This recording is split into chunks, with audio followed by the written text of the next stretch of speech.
raconter ma vie parce qu'il y en a qui comprennent pas les grandes lignes de ma vie, mais au moins vous comprenez pourquoi je suis comme ça. Alors, je suis française d'origine algérienne de mes deux parents.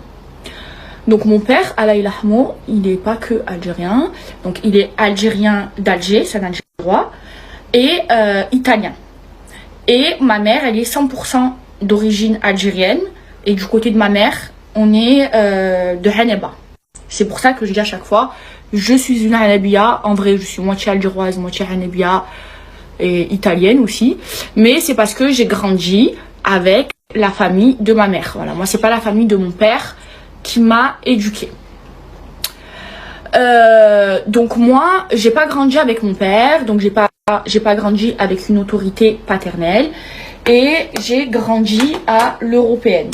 C'est-à-dire que moi, j'ai pas eu d'éducation religieuse, comme je vous ai déjà expliqué. C'est pas ma mère qui m'a appris la religion, c'est moi qui l'ai appris à ma mère. Je n'allais pas au bled chaque été. Voilà, moi, ma mère, quand j'étais petite, elle m'emmenait pas au bled chaque été. Je sais pas pourquoi. Maintenant, aujourd'hui, voilà, je lui en veux pas. Mais voilà, moi l'été, j'allais en colonie de vacances, j'allais à Briançon. Elle m'a pas donné, j'allais pas en Algérie. Alors, quand j'allais en Algérie, quand j'étais toute petite, enfin, j'allais pas avec ma mère. J'y allais avec ma grand-mère maternelle, la mère de ma mère. Et la dernière fois que j'étais en Algérie, c'était en 2013. Après, je suis plus retournée. Maintenant, aujourd'hui, j'ai envie de connaître mes racines, de connaître mon pays et d'aller dans mon pays. Vous pouvez dire tout ce que vous voulez. Vous pouvez dire tout ce que vous voulez. Et là, je m'adresse aux gens qui ne m'aiment pas. Mon sang, il est algérien. Je suis d'origine 100% algérienne de mes deux parents. J'ai la double nationalité, j'ai le passeport vert qui est périmé. Mais je suis algérienne et très fière de l'être. Et c'est vrai que voilà, j'ai pas eu pour habitude d'aller au bled chaque été. Ma mère ne m'a pas éduquée comme ça. Maintenant, moi, j'ai pas envie de donner cette éducation à mes enfants.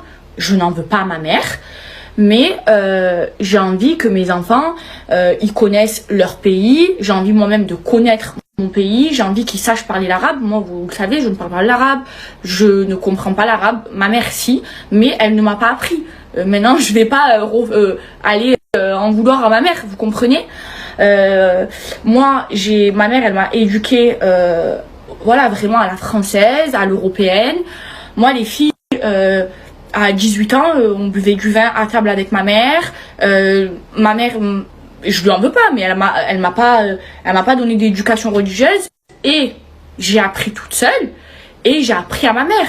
Aujourd'hui, ma plus grande fierté, c'est de me dire que ma mère, je lui ai appris la prière, et que maintenant ça fait 1 an et demi qu'elle lâche pas et qu'elle est à fond dedans, et que c'est une fierté pour moi d'avoir appris la prière à ma mère. Je lui ai fait le plus beau cadeau, et aujourd'hui j'ai envie de renouer avec mes racines.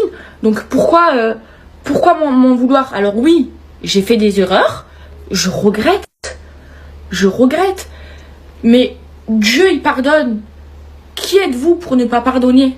Qui êtes-vous pour juger? Qui êtes-vous? Je les reconnais, mes erreurs, je les regrette, et vous le savez. Donc pourquoi m'en vouloir comme ça? Pourquoi je ne comprends. Moi, il faut savoir que dans ma vie,